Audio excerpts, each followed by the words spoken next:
In this video, we're going to talk about a simple daily exercise that we can all do to improve our photography.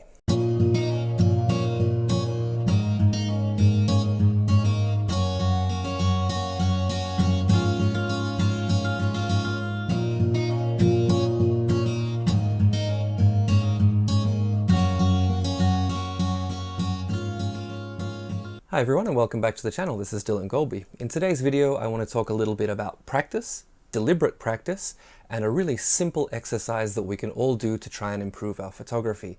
Recently I've been reading a book called Zen Camera by David Ulrich, and in this book he discusses his approach to photography and several sort of exercises that we can all use to keep the passion alive a little bit. Now, as somebody who's been doing this for a bit over 7 years full time, I'm constantly shooting to a client's brief and I'm trying to please the people who basically pay my rent.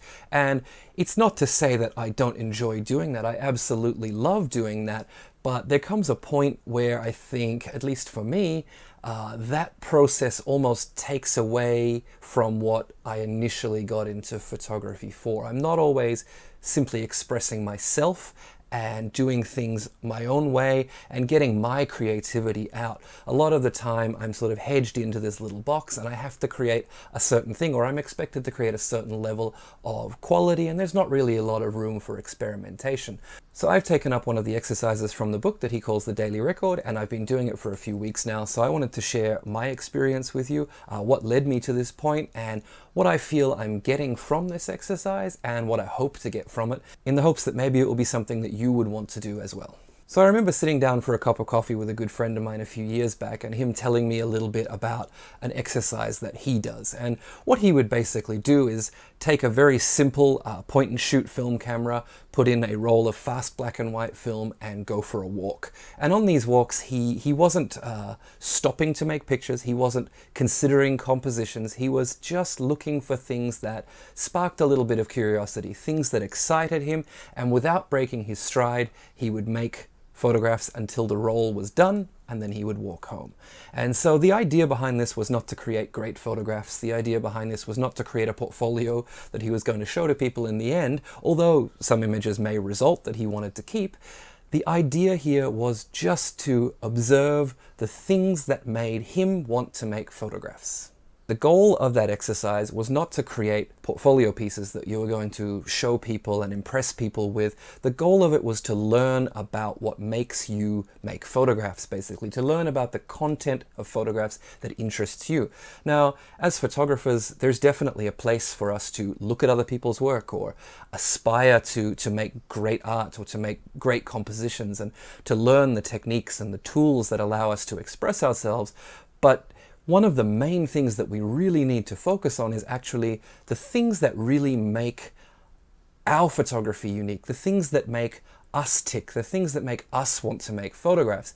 And so by doing a simple exercise like this and creating images that don't necessarily have to stand on their own or impress anybody, we're able to really dig deep and learn a lot about the way we make photographs. So with all photographs, there are 3, possibly 4 things that make up any image that you can make, and they are composition, moment, light, and possibly color or the lack thereof if you choose to use that as part of the framework for making images. We tend to focus a lot on the technicals of composition or learning which lens to use or learning how to make a certain type of light with a flash, and those are all things that we definitely need to do. But one of the things that we don't really focus on is learning how to express ourselves and just what it is that we want to express. So practicing photography, getting out there and doing it, especially on a daily basis, is a really, really good way to do that. And especially if you don't have to consider all those other things like getting things in focus or making sure your exposure is spot on. The process of just walking around with a point and shoot camera and making quick images is something that can really help us to dig into that. So back to the book Zen Camera by David Ulrich. Now, he puts forward the exercise that he calls the daily record. And the goal of this is to become more observant, not only of the things around you, but how they make you feel.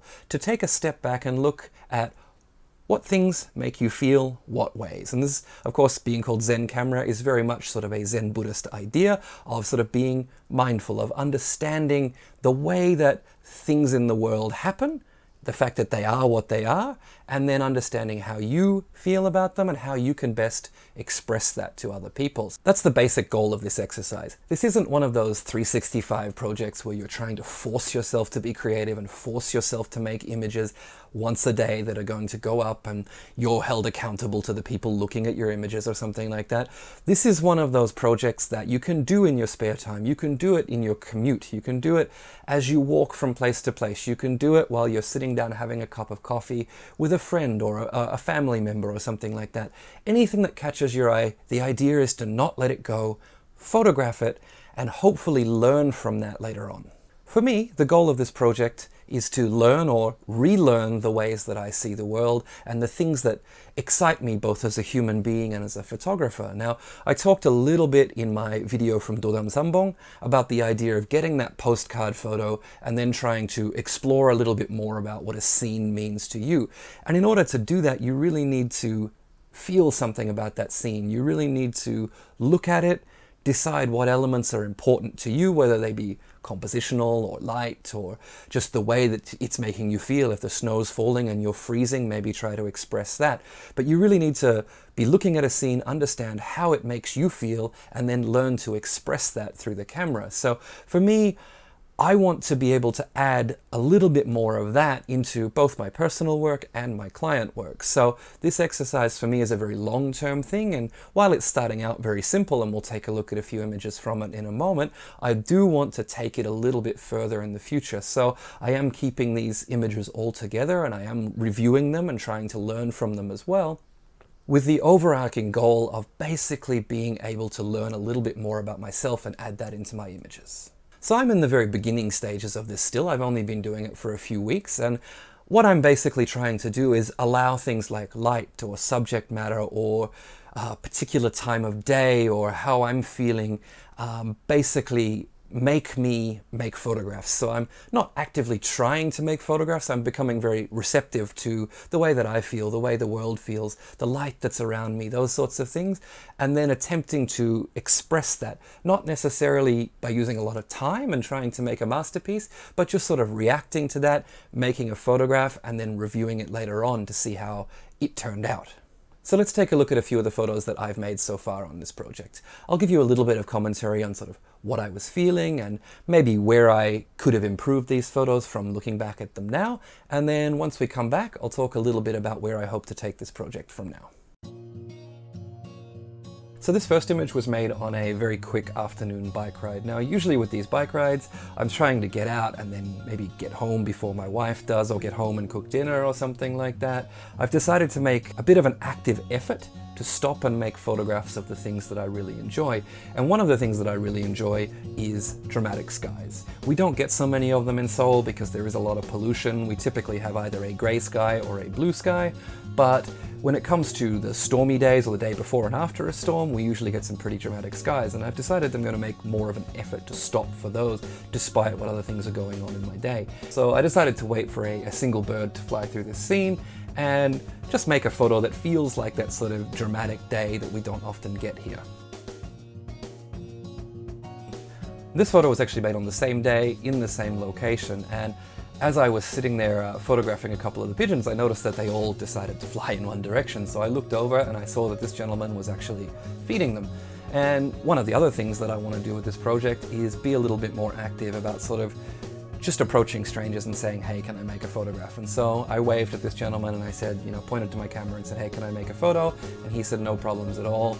So I sat down on the pavement and began just making a few photos as the scene sort of unfolded. And then this younger gentleman ran across the frame and the pigeons started to fly. And so I made a few photos as they took off there. So these couple of images are just sort of what happened on my bike ride that day. Another one of the things that I really love is backlit leaves. Now this is sort of an irrational love. I know that they don't always make the greatest of photographs, and I'm in no way going to be somebody who's going to spend their entire life photographing leaves for botanical purposes or something like that. But I really love the way that the backlight brings out the veins in leaves, and so I've decided that no matter how many times I do this, I'm going to stop and make frames of these when I do start to see this. And this actually again led me to another photograph. So So the light that you see under the bridge there is the last light of day, and that's actually what was lighting up the leaves in the previous photograph.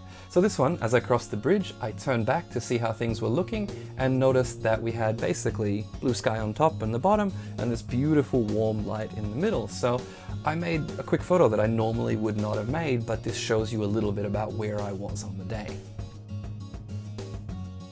Another one of my loves is for Buddhist art. Now that comes in many forms, in the forms of paintings, in the forms of books, in the forms of music, and in this case a giant bell that the monks will strike when they're ready for prayer. And so the inscription here actually reads Om, which you will see on all sorts of different Buddhist temples. It's basically the sound of meditation, and so that's been brought over from India and it gets used all the way across Asia. So you'll see it a lot, and here I decided to focus on that because I think it's a really important thing, as this bell is used as a call to prayer.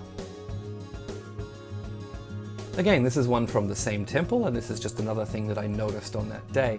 Now I find myself when I go to temples quite a bit just searching for those larger moments, or having a monk walking through the scene, or trying to sort of express the life that goes on in those temples. But I also feel like there's a need for smaller, more intimate images that just tell the stories about each individual temple and the characteristics that it has. And so this painting is something that really represents this particular temple. In this photo you can definitely see the geometric constructions that I often try to photograph, but I was trying to photograph one thing that I absolutely despise about this city, and that is the pollution. On this particular day we had about 650 or 700 particles per square meter of the different pollutants that were in the air, and we could barely see across the river, even though that's only just a little bit over a kilometer. And so I wanted to be able to photograph the fact that life goes on even in this thing that I absolutely hate. So I try to actively avoid the pollution from time to time, or try to make photographs that sort of express my distaste for this sort of thing. But this time I decided I was just going to observe what was going on, make a regular photograph of the city, but allow the pollution to be a part of that. So I hope that you enjoyed those few photographs. Of course, they're not the only ones that I've made over the few weeks I've been working on this project. I think I've made somewhere between 900 and 1,000 photos so far. But these are the ones that I think have shown the practice that I'm trying to achieve here. So whether it be something like just pausing in my life when I wouldn't normally to make photographs of the things that are happening around me, or whether they be arresting my emotions for a moment and making a photograph that just shows what something is and how it is, without me sort of putting my little spin on it or my emotions too far into it. This sort of practice is allowing me to just photograph things that I maybe wouldn't normally have photographed, or maybe I would have shied away from, or I would have just tossed out instead of keeping them and trying to make something of them. So in that respect, it's been a really useful project for me so far. For now, I'm just reacting to the scenes as they present themselves to me, but what I hope to do as I continue down the path with this project is to revisit some of these images, revisit some of these locations, revisit some of these emotions, and try to express them a little bit more, perhaps technically proficiently, or explore them a little deeper and maybe turn one image into a series of images. I'm not entirely sure, but I do hope that by doing this, I'll awaken a few new things inside of me and be able to hopefully also include those in the regular work that I do. So my Tattoos of Asia project, or my family sessions, or my editorial work, to take those ideas and those emotions and then be able to augment the work that I do for my clients, I think will be a great benefit of this. So I am hoping that as this progresses, it will start to form a basis for being able to do that. So what do you guys think about this approach to improving your photography? Is it something that interests you, or is it something that maybe you're already doing in one way or another? I'd love to hear a little bit about that in the comments. If you've enjoyed the video, please do give it a thumbs up. If you haven't already subscribed, I'd appreciate it if you would, and we'll see you guys in the next one. Thanks again for watching.